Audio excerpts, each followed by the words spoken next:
Created proposal under the Board of Trustees work session for May 15, 2023. I have a special guest joining us. It's always been a tradition that the superintendent of schools comes to visit us before the school budget voting and gives us a presentation on budget. So it's my privilege to introduce Dr. Ron Gonzalez, our superintendent.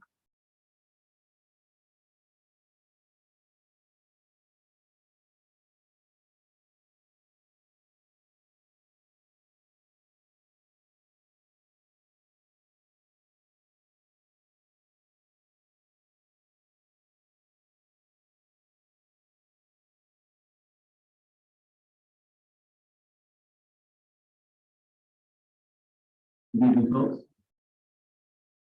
Thank you, Honorable Mayor Williams, to the Board of Trustees that are here this evening, and to the members of the audience. I appreciate your time. This is the last presentation I will be doing for the 2023-2024 school budget, which has been adopted and is up for vote tomorrow, May 16th, at the Alice E. Grady Elementary School inside the music room from 7 a.m. to 9 p.m. This budget prominently addresses our children's needs.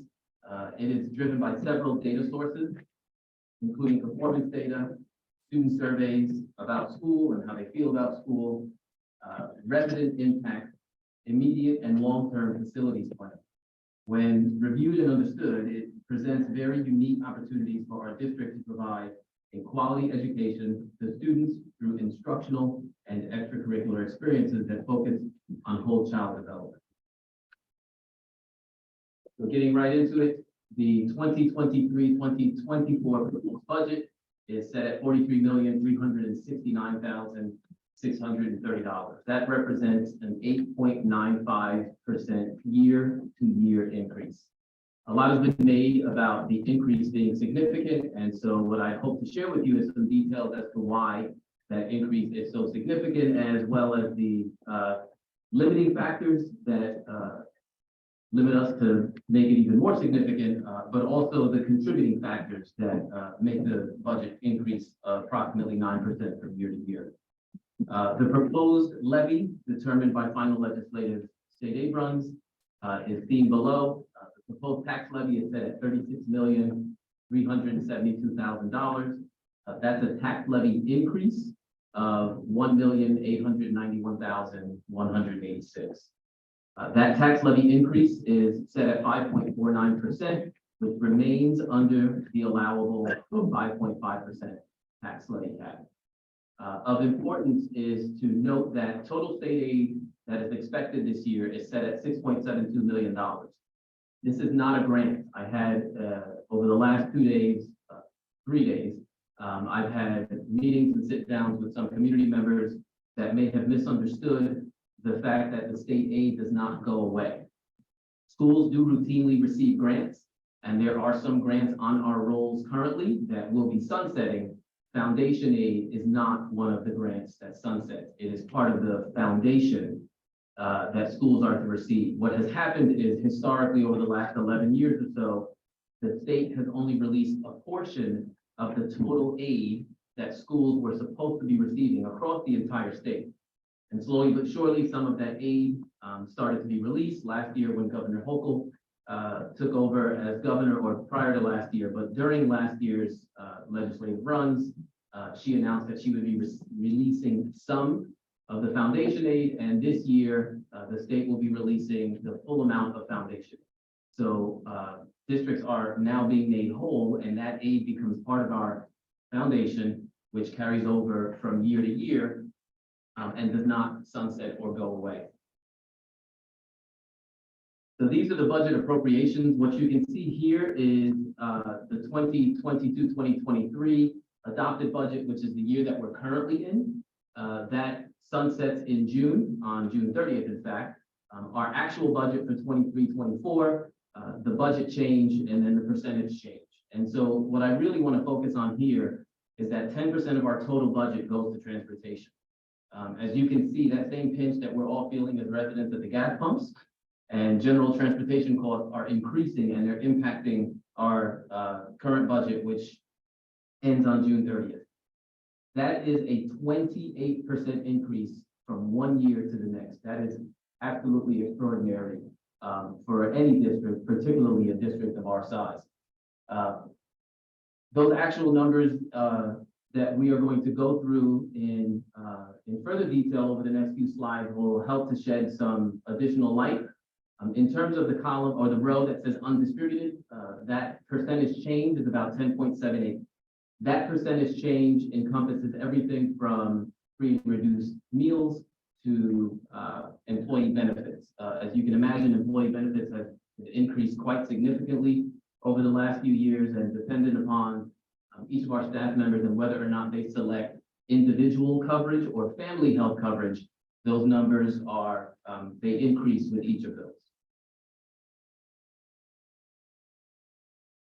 So this is what influences our property tax. This is taken directly from the Town of Greenberg Assessor's Office. An example that they provide on their website is that if a school budget is $40 million for a given year, assessed value of all property in that district is $1.9 billion. And what they do is that the tax rate for that school district would be $21.05 per $1,000 of home assessment, home value assessment. That means that a home assessed at $600,000 would pay school tax of $12,630. So an actual calculation is if the budget is $40 million and you divide that by 1.9 billion, that equals 0.021 or $21.05. You multiply that by 1,000, which is what gives you that 2105. So a $600,000 home would then be divided by the 1,000 and multiplied by 21.05, which equals $12,630. This same principle, by the way, applies for all other districts such as town, county, fire, and sewer.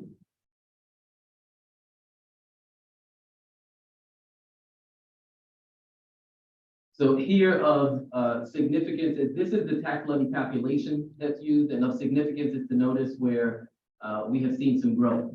So in order to calculate our tax levy,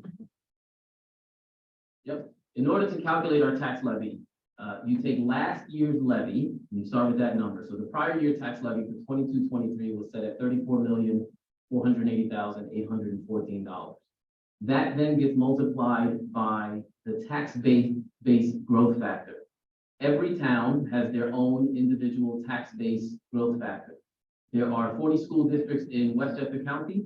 Elmsford actually has the highest rate of growth in our tax base, thanks in large part to the work that Mayor Williams and the village trustees do in bringing additional commercial properties and residential properties on the rolls.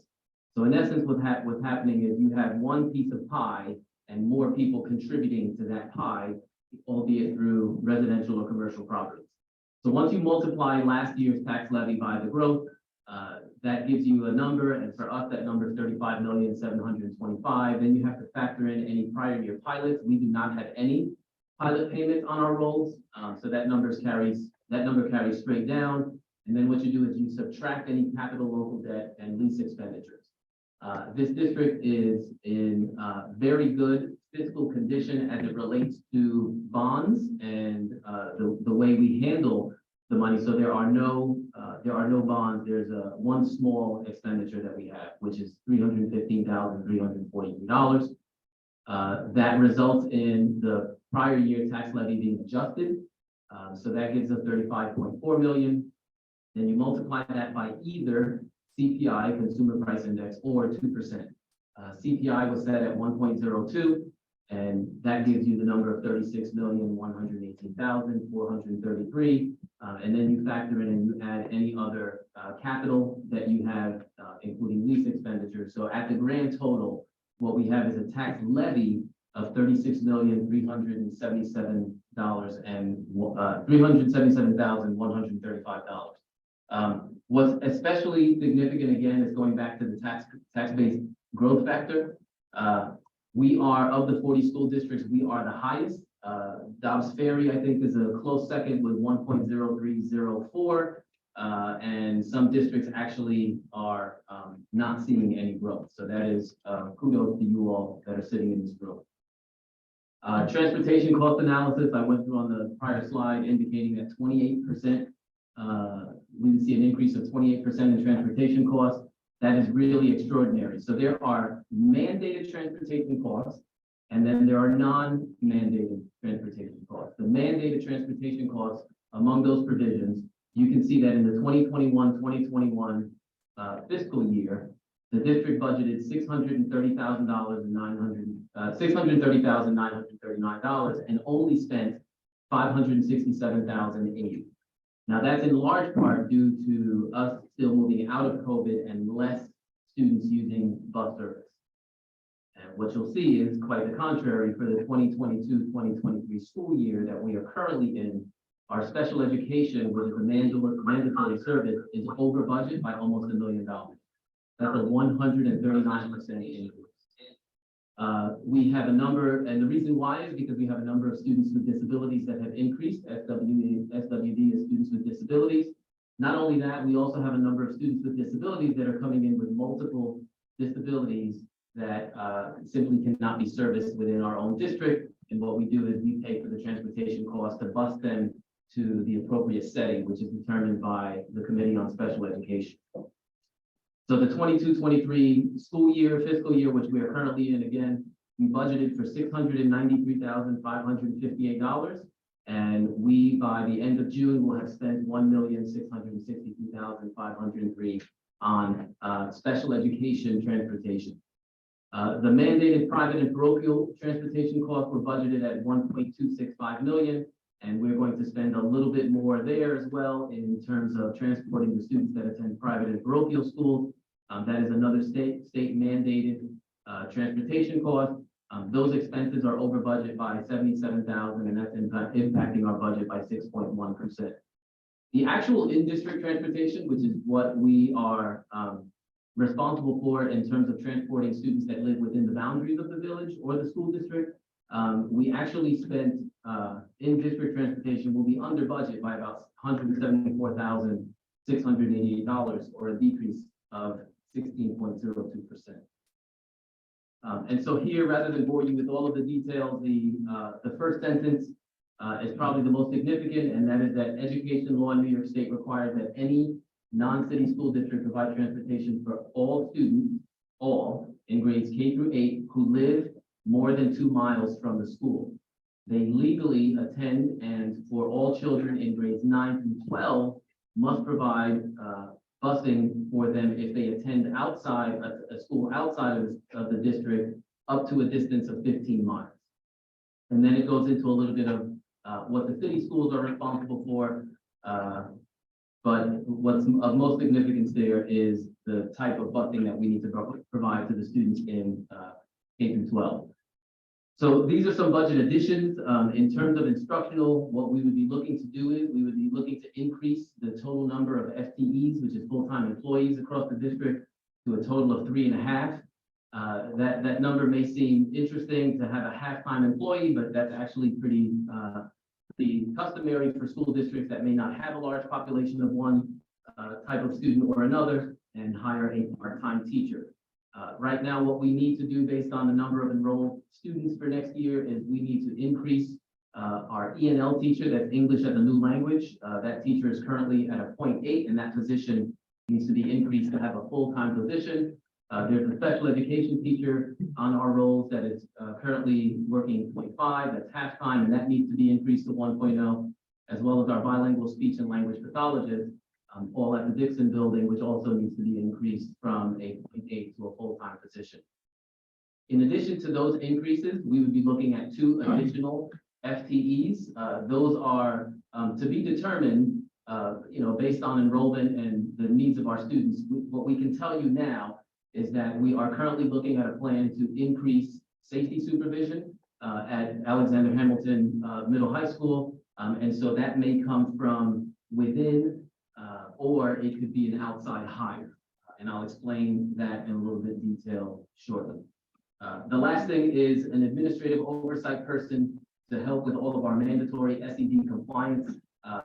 COVID has not only done a number on us physically, but we are now mandated to provide certain information to the state education department that you really need someone that can specialize in that. So this slide, what you see here is additional instructional items that can be added to the budget. One is to help offset again those special education costs. We have students that have mandated services. We have students that require summer school planning. And again, our fiscal year begins on July 1. So July 1, so anything that happens in summer school is next year's budget, not this year's budget. And then again, making sure that they are appropriately placed. We are currently well below the on-call sub rate that we offer in terms of competing with our neighboring districts, which makes it very difficult to secure subs on a daily basis. And so we would be looking to increase the daily sub rate for the on-call subs. We'd be adding musical instruments, makerspace and STEAM supplies at Dixon and Grady. And also at Grady is a teams approach. So if you have had any students that have attended Grady, you know that they the grades affectionately call themselves teams, second grade team, third grade team, fourth grade team, etc. What we are looking to do is expand the number of persons, adults on those teams. So that would mean that we are looking at a plan that would increase the number of teaching assistants at Grady so that we have at least one teaching assistant for every grade, if not more. That we would have a WINS or intervention specialist to either be split between grades or service one individual grade. And all of that is also built into the budget. In terms of technology and safety, we've come to a time in history that this has become something that we need to pay very special attention to in ways that we never did. And so this budget for the 23-24 school year provides us the opportunity to build safety vestibules at both Alexander Hamilton and the Grady building. During one of my conversations with a community member, they mentioned, well, safety vestibules don't stop everyone. What we've seen is active shooters that do enter buildings enter through an open door.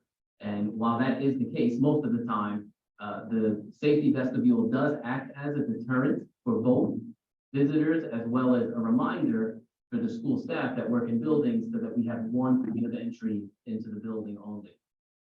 In order to do that at Alexander Hamilton, that building would require a new handicap accessible ramp. Currently, that building is only in compliance with the prior years and years ago, ADA compliance. So any new construction would require us to build a ramp out. And so we would be looking to do that along the second floor entrance on the side of the building. What we're looking at in terms of staffing at Alexander Hamilton to specifically provide some additional supervision is the creation of a position called a dean. The title of dean is a protected title within the teachers' collective bargaining agreement. And so what we would do is we would sit down with the union leadership to make sure that we are following all the provisions that are protected in that title and look to either decrease the teaching load of a current teacher or hire an additional teacher and not give that teacher a full teaching load. Generally at our building, teachers teach 6 out of 9 periods. We'd be looking to reduce the total number of teaching periods so that that person could provide some additional support to the building as it relates to safety and security. Some technology and communication updates that we absolutely need to have in place is our cameras are so outdated that if one breaks down, we actually are having a very difficult time finding replacement parts for them. And so built into the 23-24 budget is an overhaul of a complete camera replacement project, which would then allow select administrators or those that have access to view the cameras anywhere that they have a device, either from their phone, iPad, Chromebook, laptop, or desktop. Also built into the budget is Chromebook maintenance. We are a one-to-one district, so every single one of our students does have a Chromebook. We would make sure that we continue to maintain those. We have some servers that are very old and very full. So if you actually picture an electrical panel in your home that's completely full of electrical wires going in, that's what our servers look like. So wherever we can, we would eliminate servers and move to a cloud-based server, as well as the development of a potentially student-led help center. In terms of facilities, some of the things that we have set aside in the 23-24 school budget is to conduct a building condition survey. It is well known that our Dixon building requires a little bit more than just TLC at this point, so we would engage an independent auditor, contractor to come in and architects to come in and do what's called a building condition survey.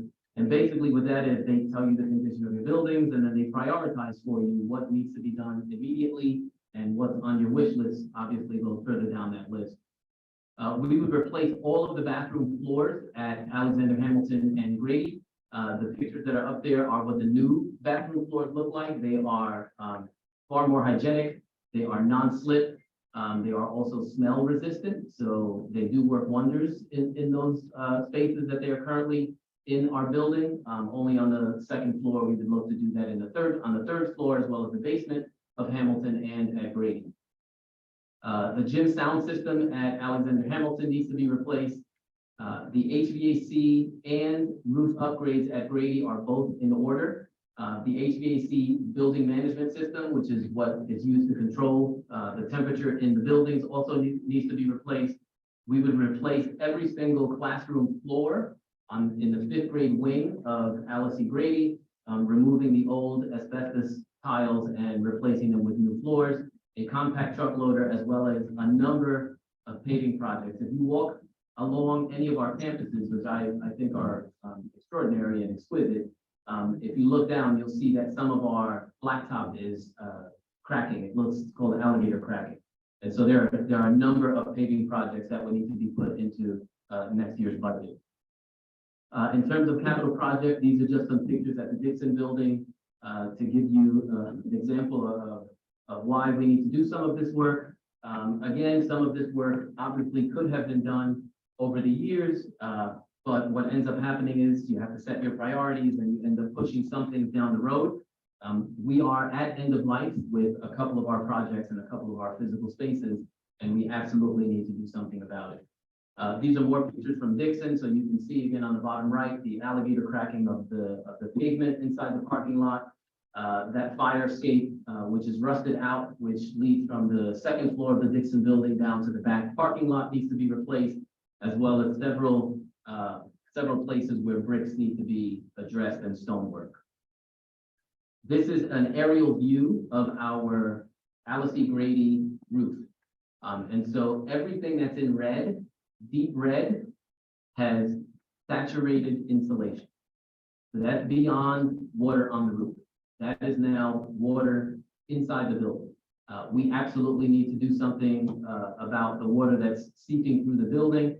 If you see the checkerboard on the bottom of the slide, you see the checkerboard looking section. That checkerboard looking section is so saturated that it was actually discussed to put moss on top so that the moss grows to soak up some of the saturation that's there.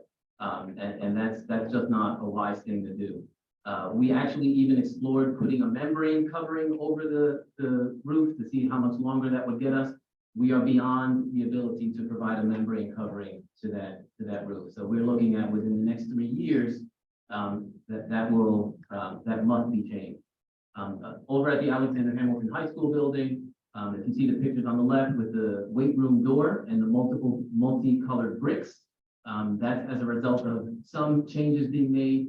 That one door, if left untreated over time, any issue becomes a bigger issue. That one door is costing us about $50,000 to replace because the entire framing that surrounds that door needs to be removed. The actual base, when you step outside, needs to be dropped a few inches so that the appropriate drainage goes in. Right now, when it rains, the floor level on the outside is even with the threshold of the door, so rainwater seeps into our weight room. That must be addressed. I believe that this budget is fiscally responsible. I believe that this budget helps us to answer a lot of questions that we have around where we want our students to go, academically, as well as to show them that we care by fixing these facilities. And so I'm happy to take any questions either from the dais or from the audience at this time.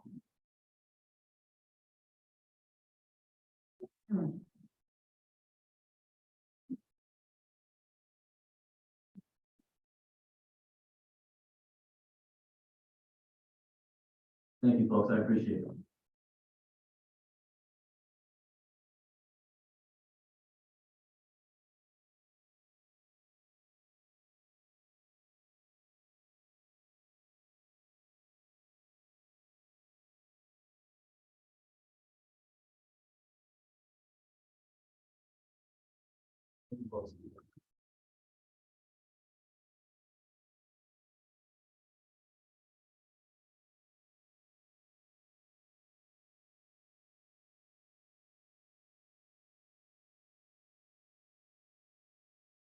Dr. Gonzalez, thank you very much for your time and all the staff that's with you this evening. Thank you for coming out, everybody.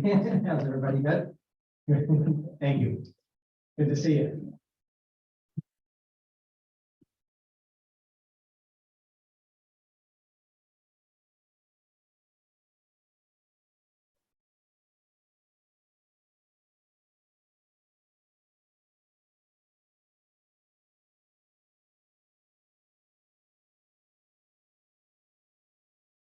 We're changing I'm changing the order on the agenda.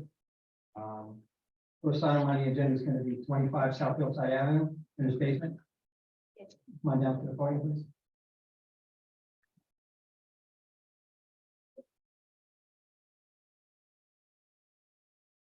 That's what you want to do? But just to clarify, this basement has a special permit.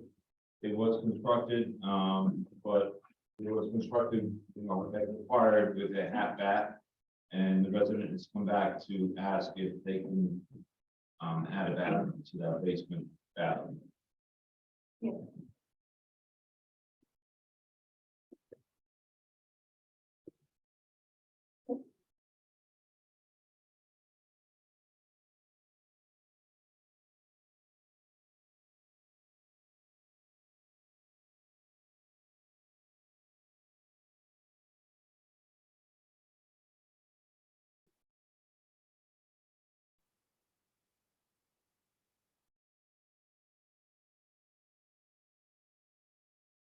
In the basement now, it's just a half bath, but everything else is a thing. Right.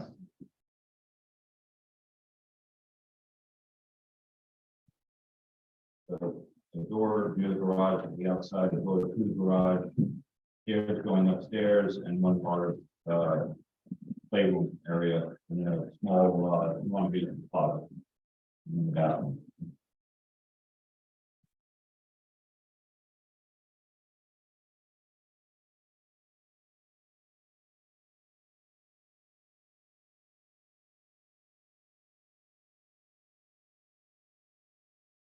No bathroom on the first floor. No, See it. How many people live in the house? 4.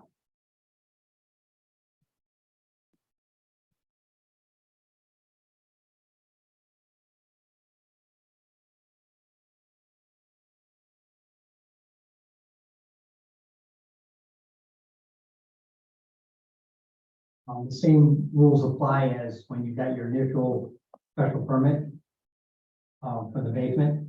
You got a special permit for that. Yeah. Okay, so if the board decides to give you that full bathroom, you're still susceptible to the one unannounced inspection a year by the building department. Yeah. Right, so the same rules apply, doesn't change the special permit rules. No, You could come more, could come less, you may never come, same thing I told you before, but you can come once a year at a reasonable hour to check that. Also, the same rules apply that, because you do have access to the outside there, that's one of the reasons why we're always skeptical of giving full bathrooms in the basement, because people made apartments down there before and had illegal housing. That's why we changed that law. So you do have a door to get outside, so that would be one of the reasons that would make it difficult for us to approve that. But the same rules apply that if you did do anything illegal, the fine is $1,000 a day from the time you get caught to the time you correct it, and a possible $20,000 fine too. So those rules still apply on the special permit. And if you do something illegal there, the special permit could be revoked, and then we can return the entire basement, would just be a block wall, be nothing down your wall. So those still apply. So in other words, if you were to rent that downstairs to somebody, and the building department shows up, or you do something illegal down there, then the special permit could be revoked, and you'd have nothing but a block wall down there. no, I don't need for rent, I need for when I visit my. Just telling you, so when it happens, so you come back to me, so I didn't know that, so I tell everybody exact same speed for the last 20 years, so. Okay. Just so you know, this way nobody can ever say, one person tried it and spent, it cost them a lot of money to do that, and they had to rip it all out again, so. And that was the reason why I did it, for the overcrowding and the safety that people were, living illegally in basements and stuff.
Was he, Tony, what was the initial, special permit for? Same layout, but that's just a hot bath. But yeah, on the plans, it said existing family room unfinished to be finished, so that they just didn't do it yet, or? No, they just took the old plan. That's the old, yeah.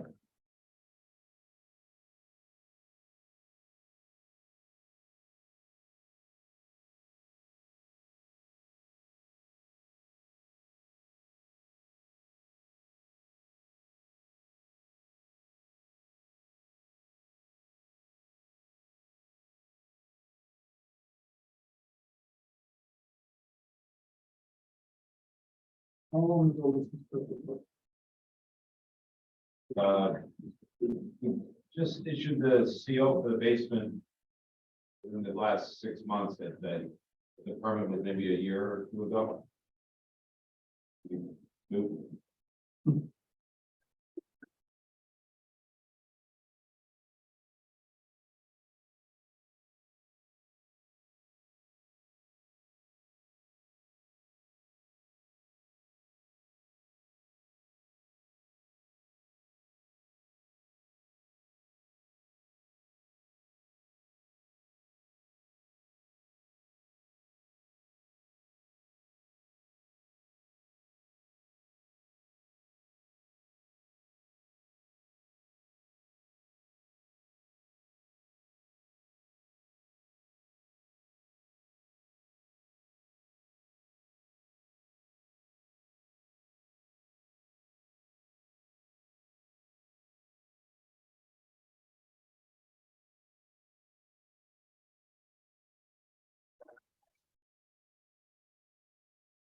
it put us in a tough predicament here, because we approved it once with a half-ass, and it's going against everything that we've been trying to undo over the years.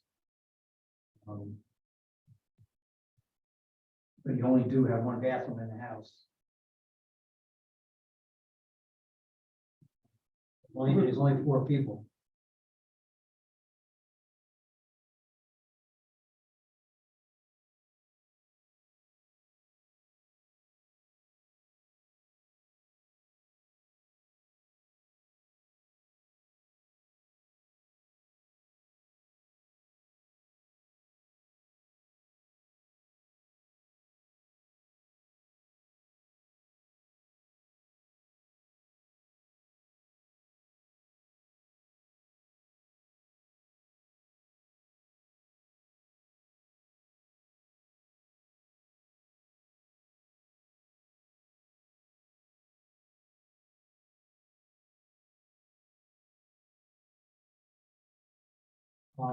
There's only 3 of us here tonight.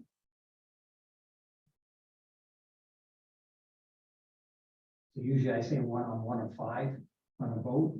To be honest with you, I can usually make up my mind on an instant second of what I want to do, but I'll toss on this. I really am. So, I'm going to suggest that we put this off so we can think about it.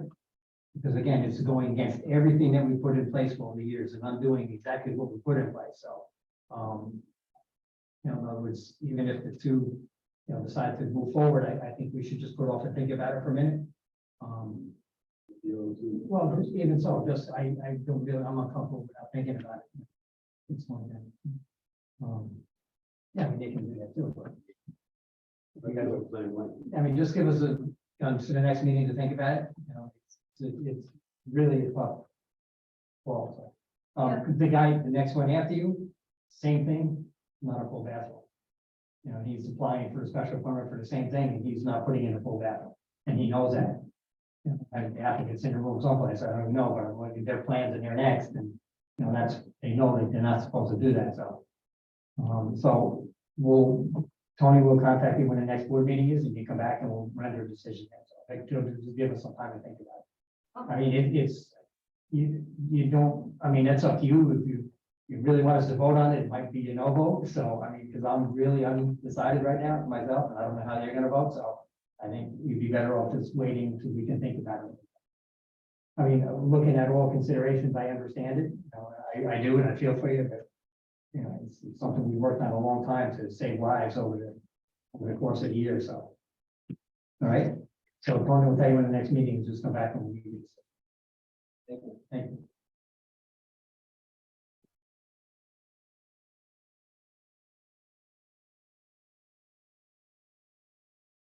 '24 Winthrop Avenue.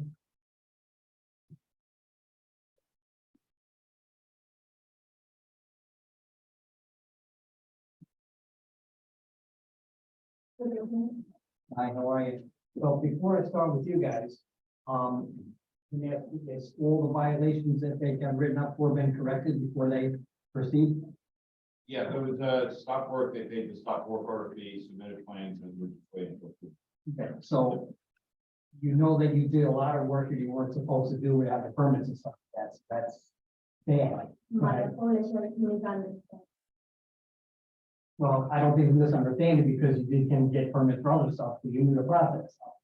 And it's not really fair to the building department what you did. And, someone could have got hurt, in the work that you're doing. So that's why we have that process in place. Okay?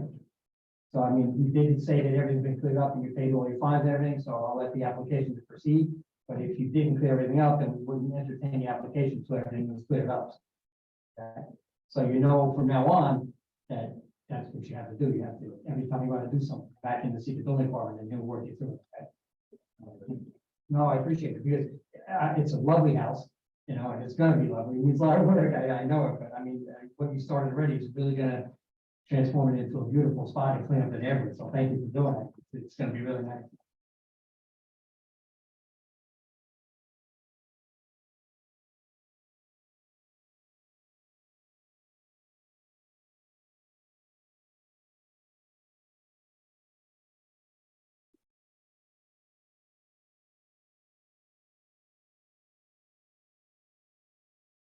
This, just, just to clarify, this house was purchased as is. And it had existing walls in the basement, existing bathroom. None of it was ever done under a permit, so they're looking to clean it up and utilize the basement. They're gonna take out the existing shower. It's how many stories, two? It will be. No, I mean, also you're gonna add a second floor onto it. Yeah, they took off the second floor, which was the cave style. They're gonna put back a colonial style. Okay, so you're gonna have a full bathroom on the first floor and the second floor, the new plan? Yes, And this is only a half bathroom in the basement. right. And which are they going with, toilet and sink? Yes, That bathroom wall could stay where it is, or they can. they would have to reconfigure the doorway. Are you gonna leave that open, big bathroom without the shower like that? Yeah, Just put a closet in there? right. Single linen closet, that kind of thing. It would make toilet room, and, so when I. Just to clarify, our policy, when you take out a shower, is you fill the trap with concrete. Being real. Okay, so the same speech I give everybody for special permit. Special permit is, once a year, you have to allow the building department to come in and inspect the premises, unannounced. He'll come in a reasonable hour, knock on the door, and ask you to come in to check it. He may never come, he may come more than once, he can come every day if he wishes, but at least one time, you have to let him in. To do that inspection on that. If you get caught doing something illegal, like you have people live in that space, or you do change the bathroom, you do something else, it's $1,000 a day fine. From the time you find it to the time you correct it, and it could be also impose a minimum $20,000 fine on top of that. If you do something illegal, your permit could be revoked, and everything that you do in the basement could be revoked, just back to a regular block wall and use it for anything.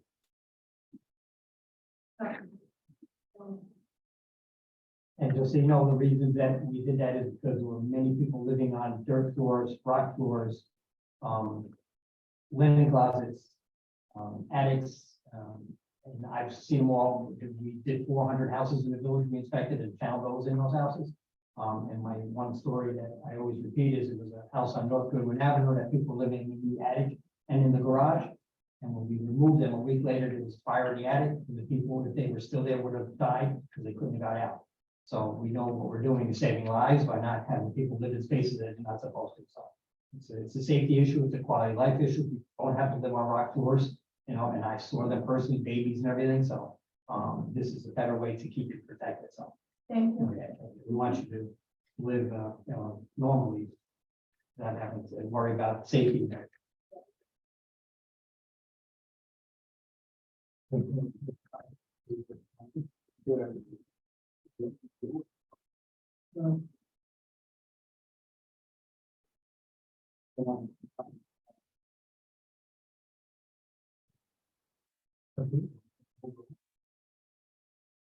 don't want this. You put the closet. And close the trap. Trustee Hanley, you okay for the agenda? Trustee Coffee? Yes, sir. Okay, you're all set. Just stop back and see the building inspector and they'll give you all the paperwork. Thank you Thank so you. much. Thank you. Nice to see you again. Good luck.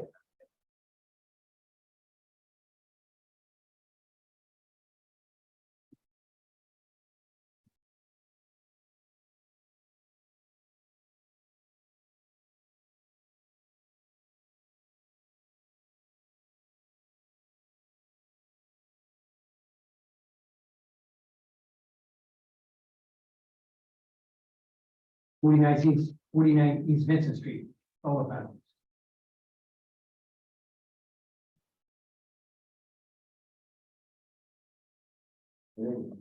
Right.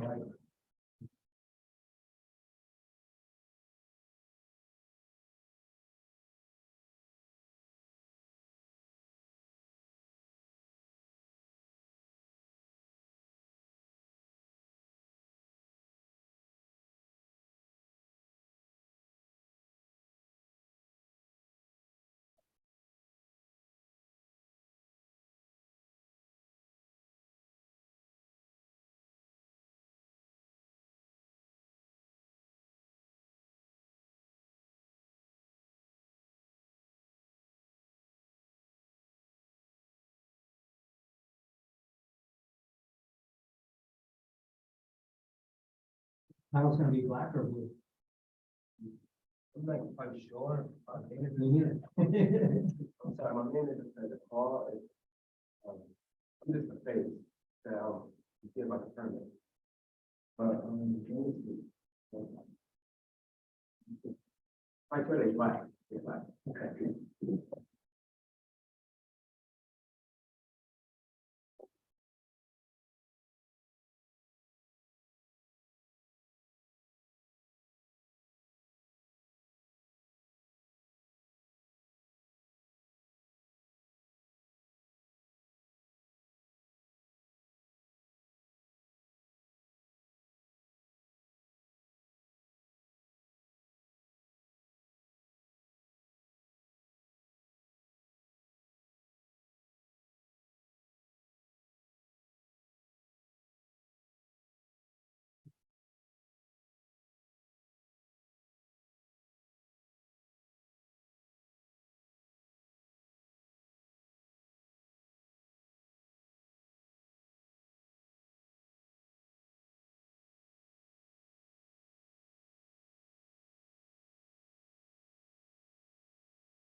Trustee Henry, okay with it, Jim? Trustee Coffee? All right, just stop back and see the building department. And we'll, Be in touch. Anyone here solar, just, gotta bear with us. Usually we issue the permits the next day, but it's gonna be a few days. Hopefully be in touch. Wednesday. 18 Cabot.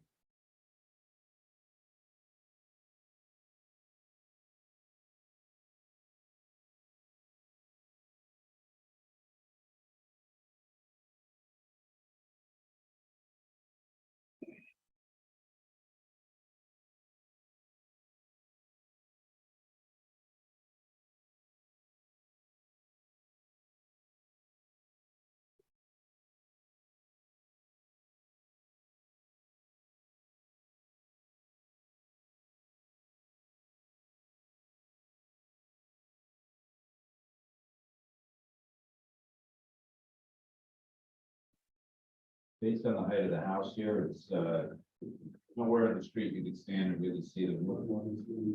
So, they provide an aerial on the panels, but maybe you can stand in the street and you can see them unless you're on a ladder. But, well, God's here, it's over.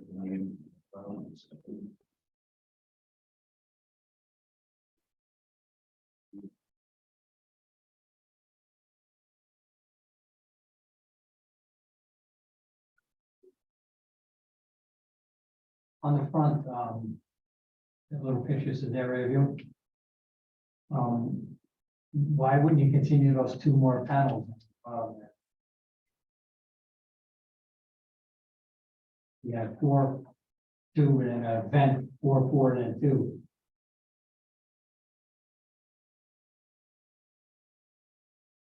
So that might be a fire access point. Okay. That's what I'm gonna.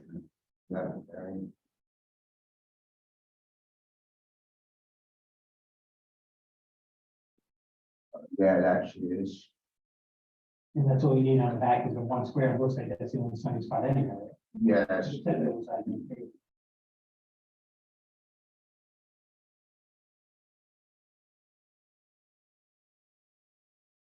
Yeah, I would suggest that's put this shape right there. You see it? See the picture?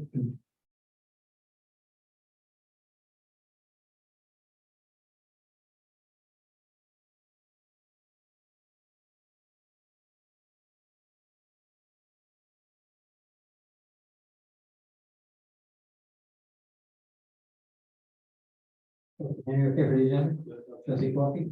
Yes, sir. Okay, thank you. Stop back in the building department.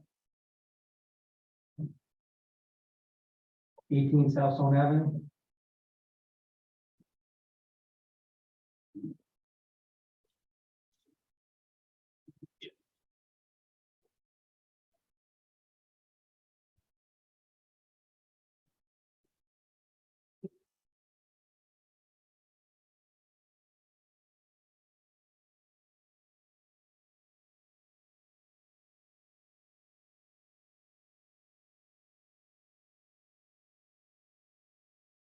First time I've seen this, and I gotta point out, so, disclaimer on the front, that says this is a legal estimate.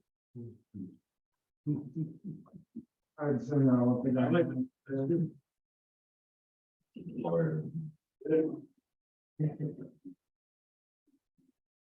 he's a lawyer, yeah, he's like 22, so.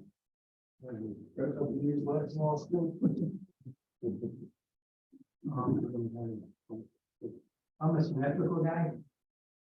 Maybe it's from playing blocks when I was a little kid or something like that, I don't know, but same on the front view of this is one panel missing on the bottom right hand side. Any reason why that's missing, so you couldn't put one here to make it nice? Oh, I would argue there, it was pretty nicely laid out, it looks pretty symmetrically laid out, but if we would have offset it to the other side, then it would have taken away the fire access path. You don't think that the room on either side is enough for the fire access? Because there's one panel missing on the right hand side. You're looking at the front view. You're not a picture? Yeah, I think No, this is why, it was silly. Right, on the left side, you got a big gap. You can get up on the roof, on the right side, even if that panel was, you got a big gap. I'm just curious on why that one is necessary to be missing that or not, because it kind of looks like a wall. well, there'd be one missing from any spot, depending on where you did it. So there'd be one missing from the top row and one down from the top row. Why couldn't there be one there is what I'm asking. Oh, this is just the way the design fell, so I can't speak to why the designer designed it in this way. Because remember, our job is, we're looking at it is to see how nice it looks. So if it's unsymmetrical, it doesn't look nice. That's what I'm trying to say, you know? I guess he came up with 17 panels, so. I see what, I mean, you're saying you got to take one off the top and put it in the bottom. No, or just add one in the bottom. They won't add extra to make it, Yeah. but you No, could, he would if you don't, well, no. I mean, you're missing the point here. And that clearly stands out, you know, I mean, it's not a catastrophe, but it definitely doesn't make it look nice. you could take one of the top ones, put it down there and then set the top. The ones on the top look bigger, don't they? No, they're all the same, so it's just. It was longer. Well, it's certainly.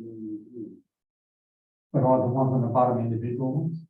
Because they have the line in the middle, like little squares, and the one that's missing one is the little square. I was gonna believe that all of the little squares, the ones on the top are longer squares. Or rectangles, not squares, right?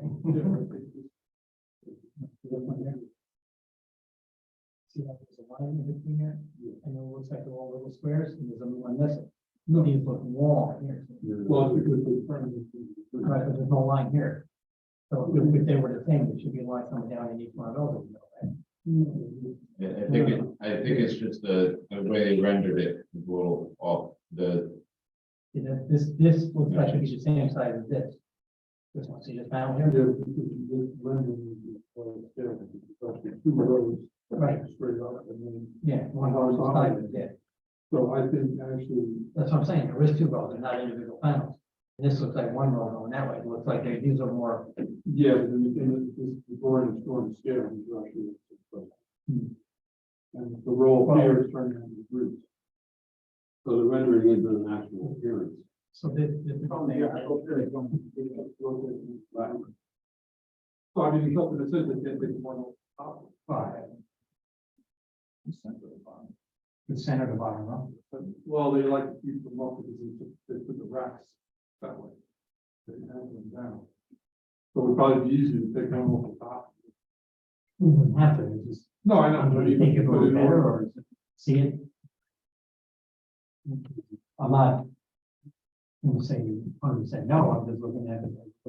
Well, I mean, it is possible. It probably would do a nice presentation on that.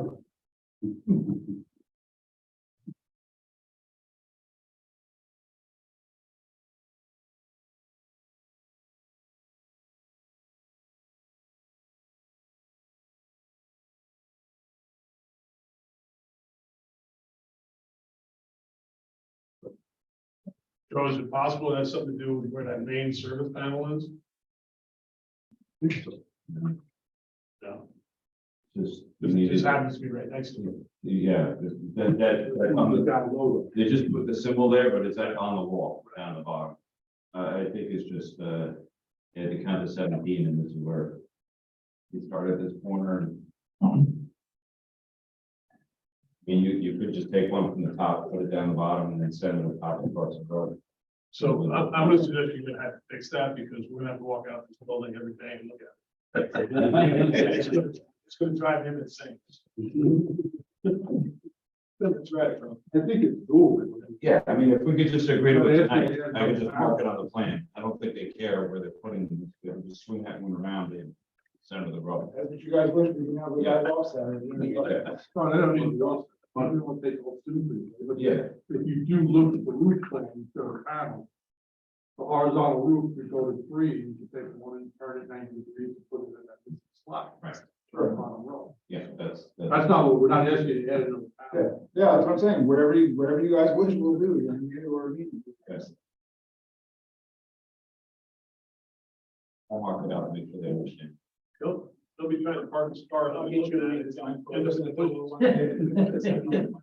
Then? Knocking dollars.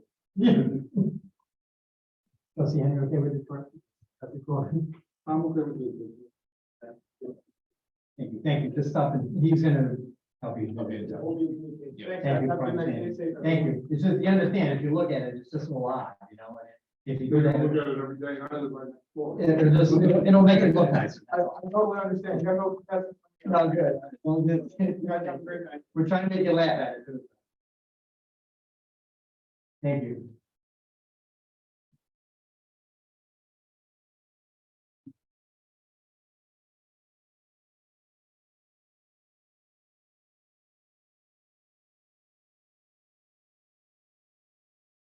Thirty-four North Perkins? Just to point out on this one, these are different panels. I was wondering why the rendering looks so funny, Yeah, we will single. but they're actually, Yeah, they're like shingles. solar nailable shingles. He started to get up and run out the door already. Technology. Yeah, it's a newer system by GAI.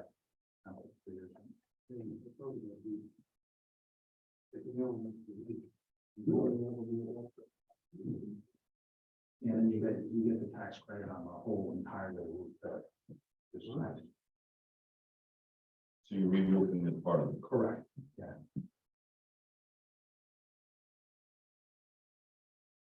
You had to bring a picture of the snow. You couldn't bring it on a nighttime day, you know, you had to bring it, we were just kind of, you know, warm up and pull out. He must have only taken it during one day. Yeah. These, and how new are these?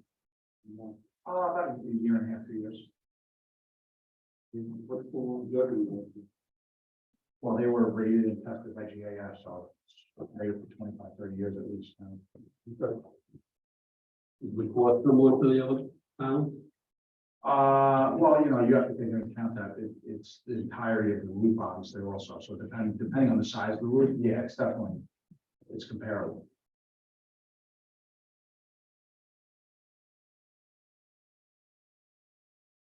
Not as bulky, they're thin, you know. Yeah. so Yeah. The aesthetics of them is what a lot of people look for also. Look like an ant almost. Yeah, yeah. Well, I think we did it. But they're gonna be the same color as the roof? or- Yeah, you know, not, you know what I'm saying? Yeah. I think that. Did it come in different colors or like if you had? a- No, the shingles all black, and then most people go charcoal. I have pictures of, if you want to see what the jobs look like. Yeah, just interesting. Yeah. Please. What's the large? He didn't tell the last guy, he's probably so happy.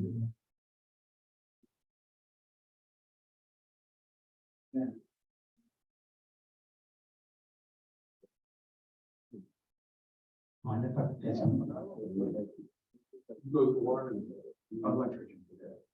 So, where is the corner?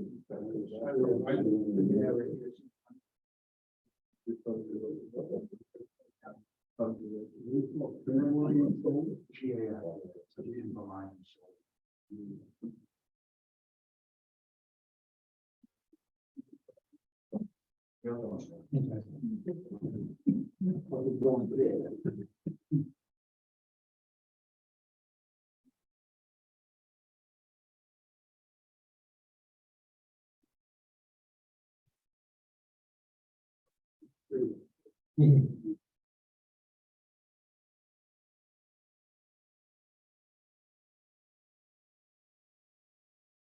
Trustee Eric, have it agenda?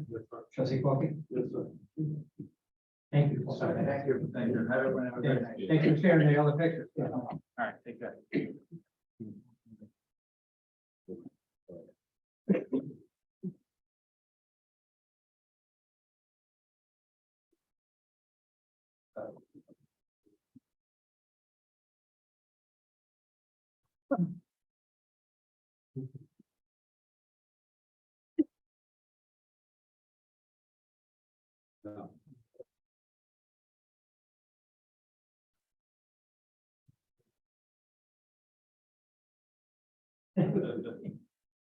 Pretty high. 1519 West Main. Go on then.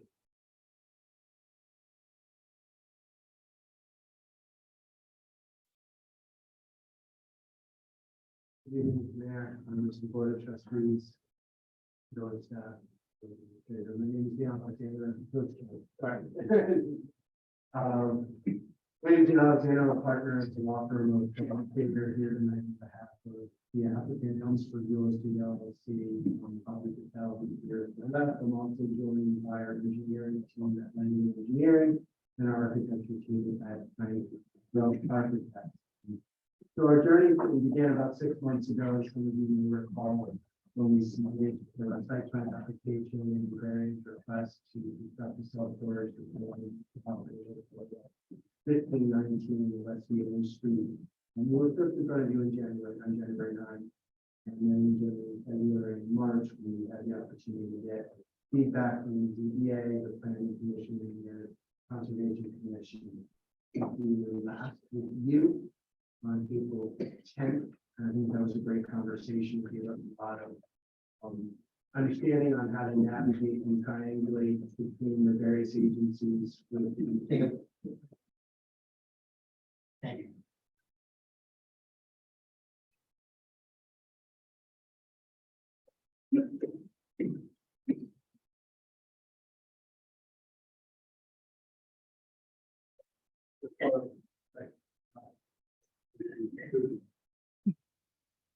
No problem.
Thank you. No, no problem. Sorry, I didn't recognize it.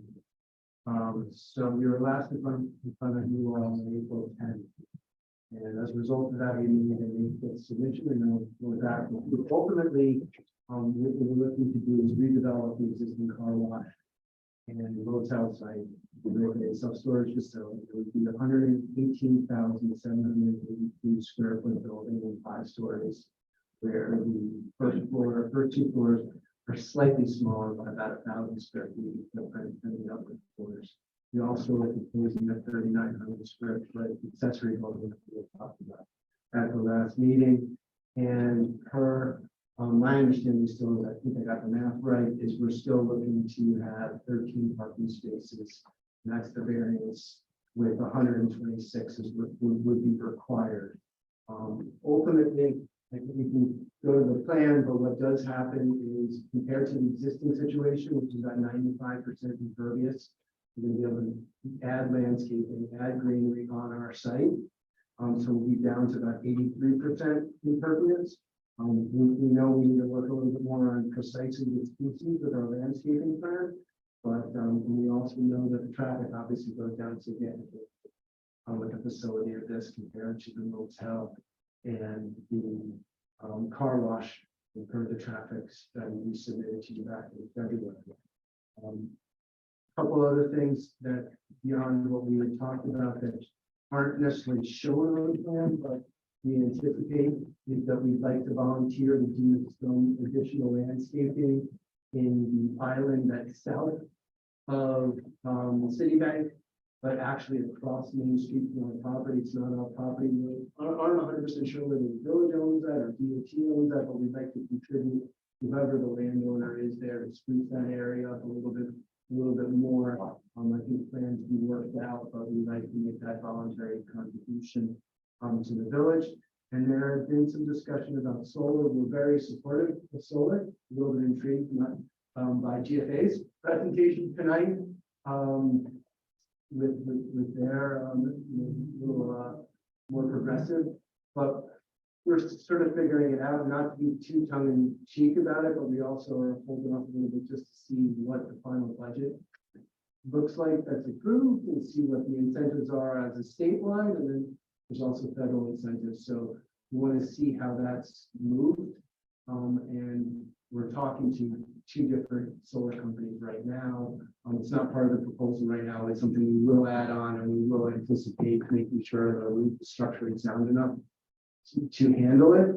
But we also don't know how long the interconnect queue and delay is for something of our size as opposed to a household.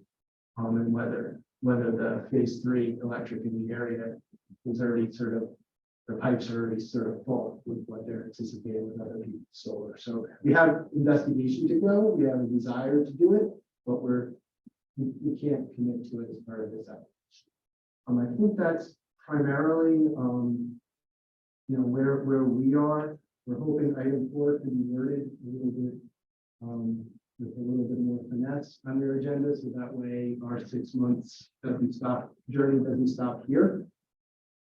And, back to the variance request, although we've spoken to that, our understanding is right sized it. The safeguard has 10 parking spaces or 68 is required. And the THC Elmsford at 33 West Main has 14 parking spaces where 161 are required. So we think we've got that rough proportionality, right, based on everything we've heard from everybody, in particular what we heard from you all. I'm hoping to get your feedback tonight and take the next step and be assured that we've heard correctly. So with that, I can walk you through the boards or let you take your time and step back.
I think the architect is too much fun at, the architect is too much fun at their job, though, all the lines where the trucks are driving in here. Like, who's the architect?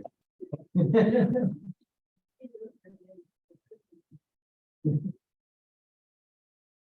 lot of excitement going on here.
Left.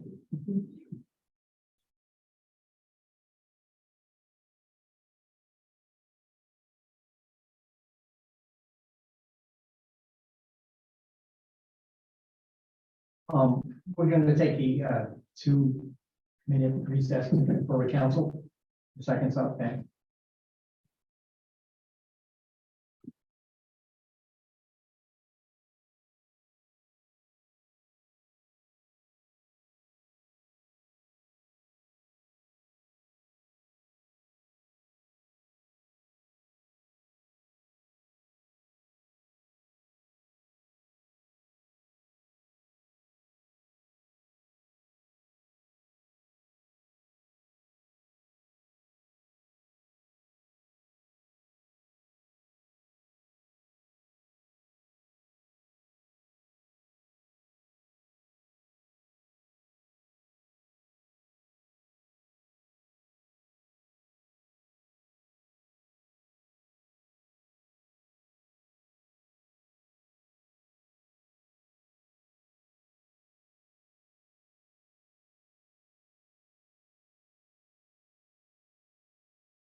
Thank you. Sorry, thank you.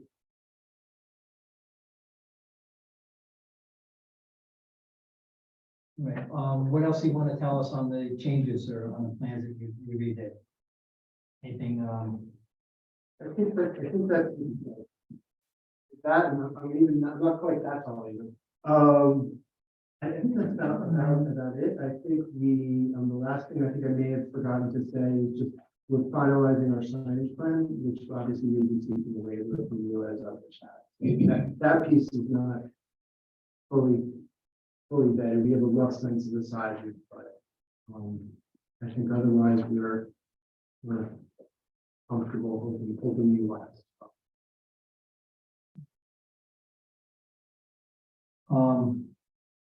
What we're gonna do is, think you got everything down pat. We got we got all your paperwork, we got the change, you addressed all the questions we had. We didn't do the negative deck yet. Yeah, I'll ask the attorney to draw up the resolution. Right, and, we'll get that next meeting and then we can act on that. And we'll put the neg deck in there and everything else. That would be, Sorry? I said that would be wonderful. I mean, without seeing it, I think it's fair because the other two members aren't here, you know, they haven't seen the revised plans and everything. It'd be nice if they were just to look at them. But like I said, if he goes ahead and does the paperwork and gets it ready in the next meeting. Now, we will meet before the zoning board meets, so you can, yeah. I anticipated my question. That's, yeah, planned it. The timing will work that you can see us and then the zoning board. Next one, I think we're meeting on the.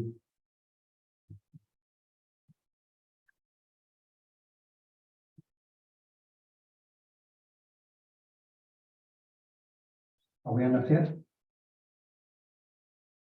Did we do June schedule? I forget, I didn't bring my. I think it will be. I don't think we did. Did we?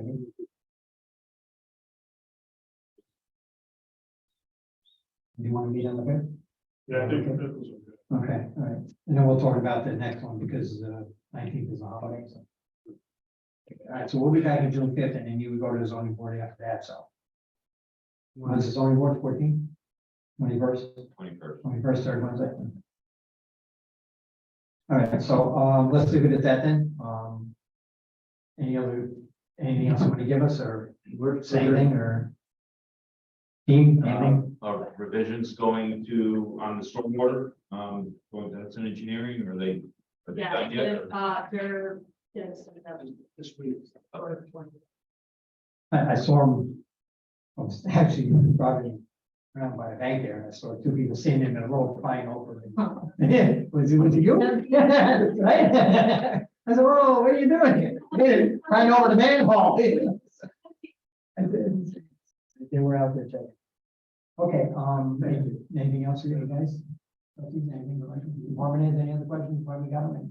Until we come back, Minister, council, good? You okay with that plan? Good? Okay, all right. Thank you very much. Have a great evening. You too, thank you.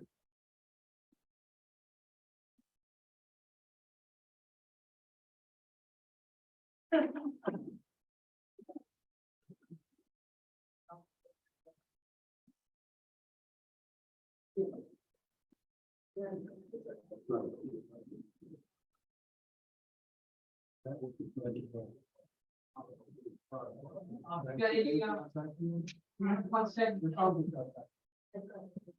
have a rendering, what it looks like? yeah. Can you bring it up? Anyway.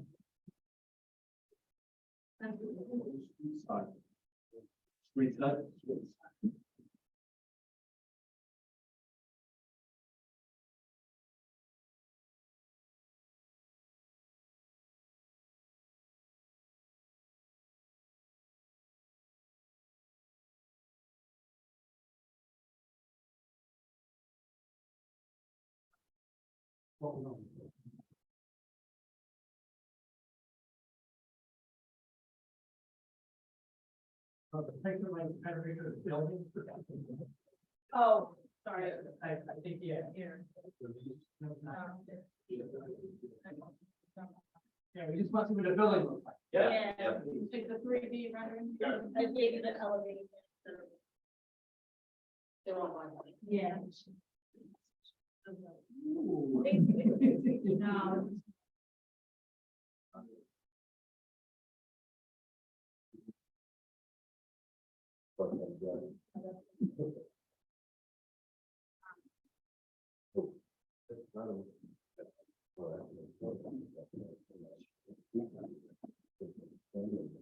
Sorry, student elevation.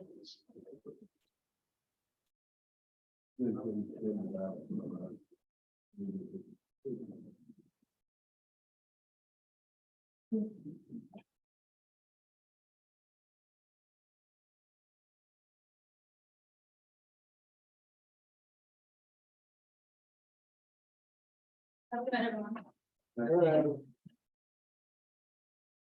Thank you for the.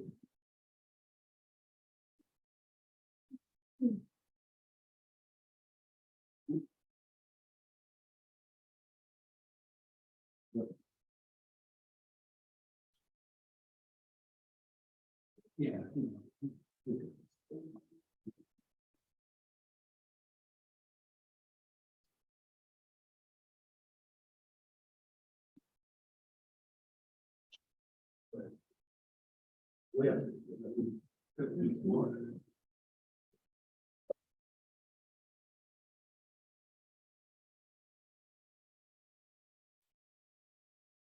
Okay, moving right along, item number 4 is a review of the draft local law imposing moratorium on self-storage establishments. Dan, you wanna? Yeah. So basically, in order to have a moratorium, you need to adopt a local law. It's not the type of local law that goes in your code. It's a standalone local law, providing for the reasons that you would want to adopt a moratorium, and basically that's to review, in this case, to review the impacts of self-storage facilities, whether there are too many, whether they're too close, those kind of things. The key provision is in the legislative findings. It says, given the typical size of these facilities, the further proliferation of self-storage facilities in the village, if not properly regulated, could have a deleterious effect on other businesses and other effects on property values and so forth. That's not saying that we know for a fact that they would, but that we're concerned that they may. Want time to at least study it and have a planner look at it and review the code and see if that. Excuse me, that's one thing that we should do, is revise the code to provide for self-storage facilities. I don't think they're actually identified. No. They're basically permitted to make it use. So you may want to add, it may come to pass where you're not going to prohibit them, but you want to regulate them more.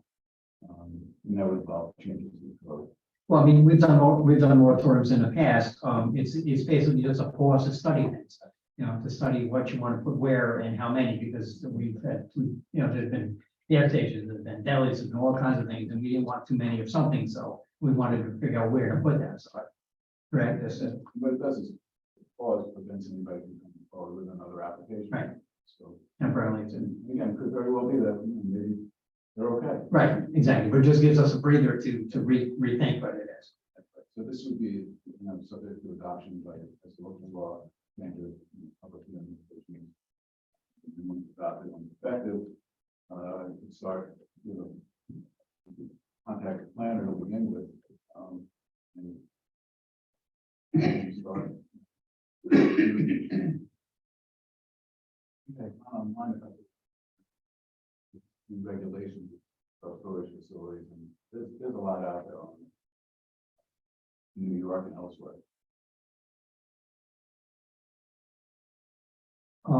Okay. Thank you.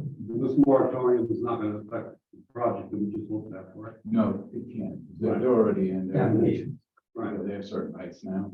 And I would advise that if any application comes in, it not be deemed complete Because that's really the trigger, is a complete application. Somebody tries to zoom in on the day of the hearing, to say, I have an application. They have to be complete. They really are. Trustee Henry, okay for the agenda? Yes, sir. Trustee Clark? Yes, sir. You're setting a public hearing. Yes. You got time for a bit? Yes.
Do the home rule law about the residency. So the current code doesn't necessarily. Did you see Nikon's book today? This is all empty. That's all right.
Yeah, I'll get you one of the books. Yeah, but yeah, it's basically the same thing that you did. Yeah. So anyway, yeah, sorry, finish.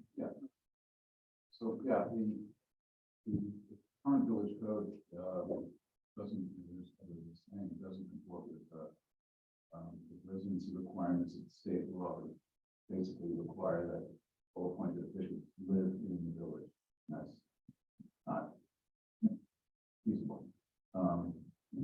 Nowhere is it likely. Anyway, so what's happened over the years is the law has been amended by each municipality that wants to establish what the residency requirements of their appointed officials can be. So there are 150 different additions to the state law. You would say, for example, in the village of Elmsford, the treasurer can't live such and such, or can't village clerk can live such and such, and it would be different than residing in the village. So what I drafted is a resolution, which is basically identifying which positions that you would be interested in limiting or expanding that, and how far you want to expand it to. A lot of times it's, they go to the county, they would be hired. A lot of times it's also the county and other contiguous counties, so you're reaching out to, maybe somebody from Richmond, Rockland, and somebody coming from north, and Dutchess, and Putnam, but it's got to be in the state. Right, we had asked you to do this because we're small and the pool of people is very limited. And when I was speaking to the chief judge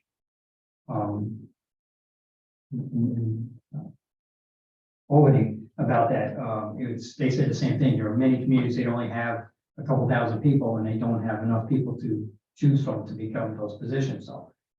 It's not uncommon, to do that because you just run out of people to work and hold positions and stuff, so. And there was, in today's Nikon's book, there's a whole article about this, exactly this, it actually says that, when so many people can actually do it by resolution alone, they don't even have to pass a local law. If it's in Westchester County, they suggest to do it by law, but if it's more than X many people, then you should, or if you're going to outside Westchester, then you should, go do the home rule. This resolution would not include village justice. Well, so that's my question. They're under Different process. Right, they're under the. But it can be done. yes, we talked about that, so, yeah. He's working on that, so. It's a different type. Process. Right. Similar process. Mhm. Only One couple, item with this, I think Dan might have misspoke. Which goes to what Nikon is saying. The positions we currently have that go outside the village are covered by the county, which was approved by local law of this village in the past. For example, it says when the village administrator was adopted, it was county, village clerk is county, village treasurer is county. That was done by local law. Right, but it might not have been done. No, it wasn't. So. But that says it doesn't have to be if it's the county. Right, It's correct. just limited to the Correct. county. Yeah. Correct. You wanted to go outside. right, you guys do the home rule, right? Amy Paulin is not our assemblywoman, it's Mary Jane Shinsky. Okay. And I don't know, when we send it to the senator also? Yeah. Yeah. Okay. And the last page is the type of one manager administrator. The middle and the bottom, middle, right there. See where it says submitted by? Oh, no, Yeah.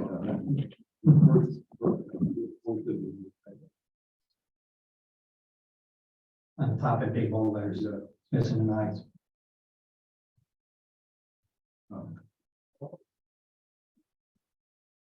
Yeah, I didn't know, because I didn't know if you knew Mary Jane's are, it's not even, they're real close, I mean, it stops right there. One of the other things I would suggest, if you're willing to do it, is wait to act on this to the next month, so next meeting. So it's, everybody voted on it, it's what's better. This is just a resolution. It's just authorizing the request going out. The home rule request going up to the assembly and the Senate. Because part of how this is completed on the actual form, called the blue form. And Not a lot of that, was it? so according to who owns it and what the vote is on how that form gets completed. And then there are senators and assembly people who will look at that and decide on their vote based on what that was. So for example, there's one where if it's on the motion and recommendation of the mayor, it's filled out one way. And then it only has to be signed by one person instead of like 4 people. If it's not done by the mayor and then it's not a unanimous vote, that's be done differently. So I would suggest that you volunteer to do that, if you would. So we'll fix it, we'll clean it up and then bring it back for adoption. It helps too, by final office. Right, Separate. that it's coming, right. Also gives it a heads up that it's coming. Yeah, it's coming. What you should do in the meantime. Now. And time is. Yeah, is there anything you want to add other than what we have here or something you don't want in here? And I highlighted Dutchess. Sure, that's, you know. Yeah, we talked about that.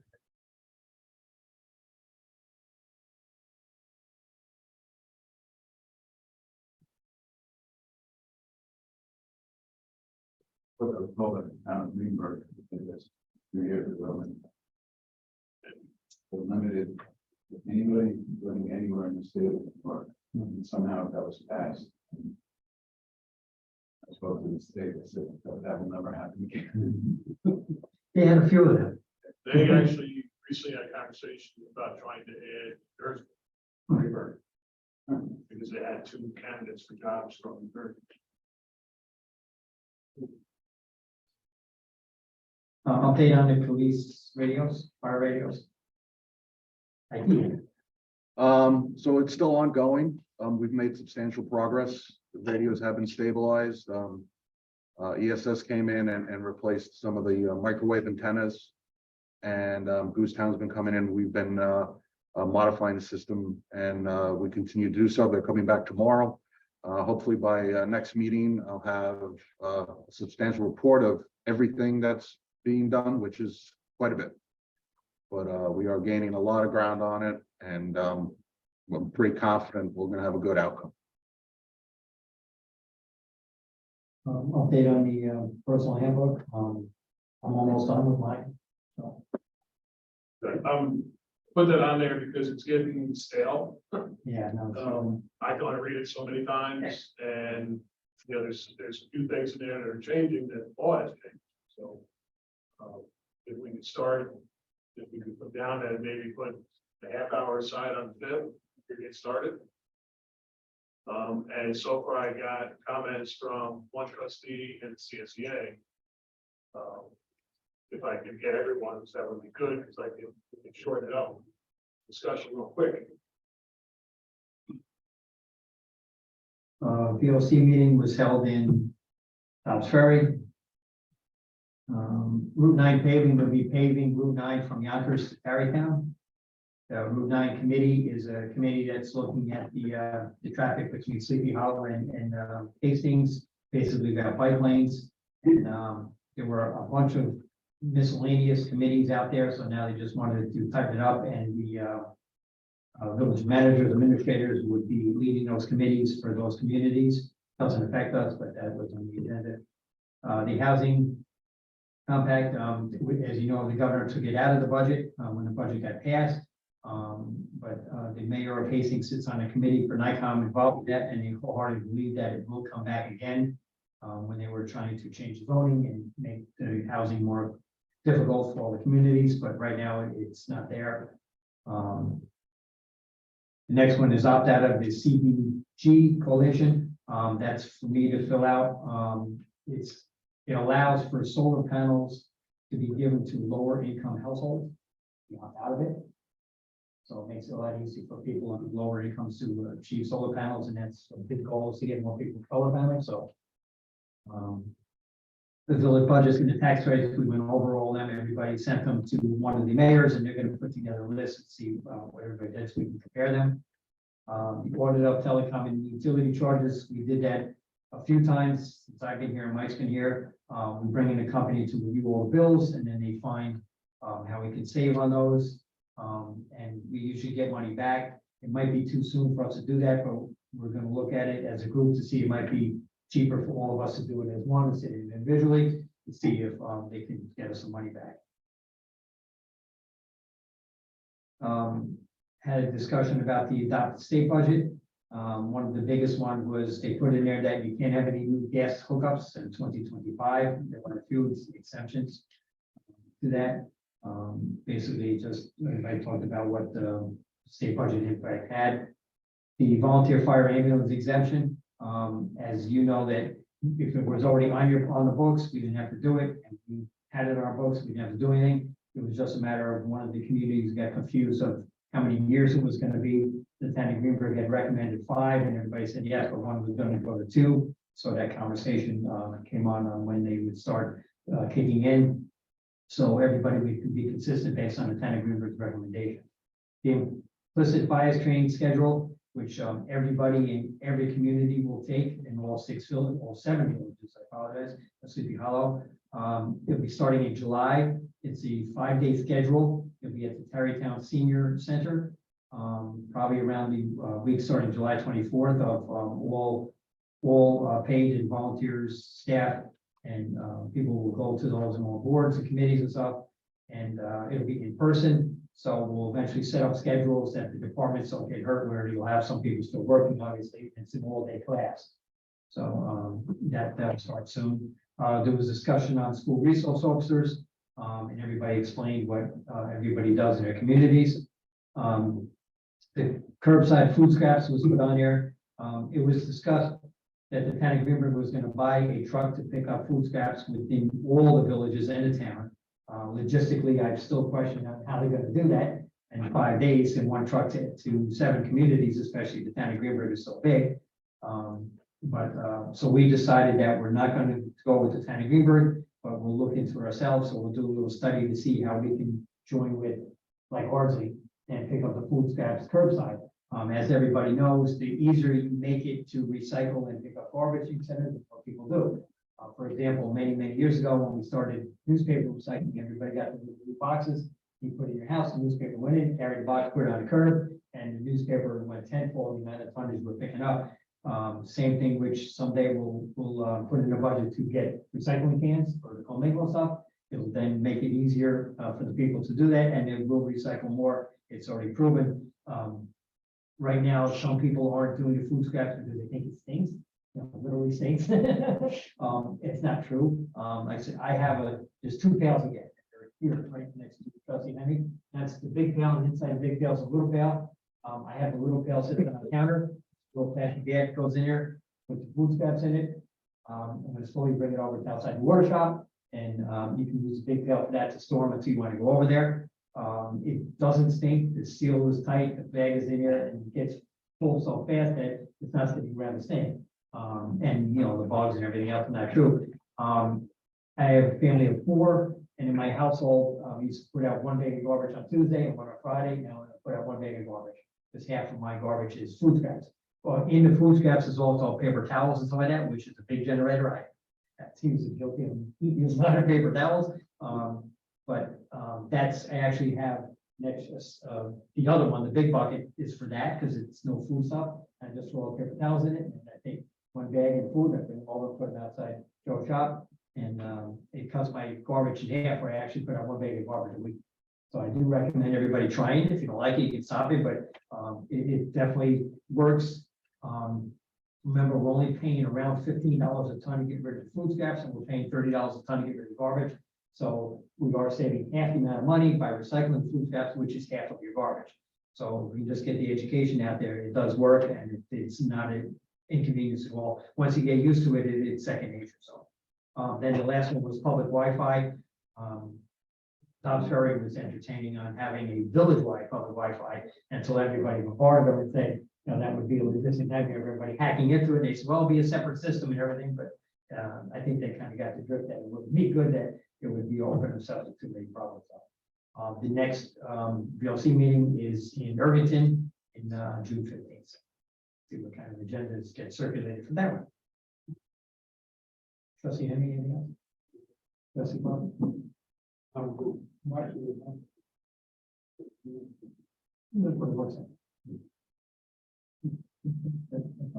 Motion to adjourn the work session. All in favor? Motion carried. Please try some public allegiance. Mayor?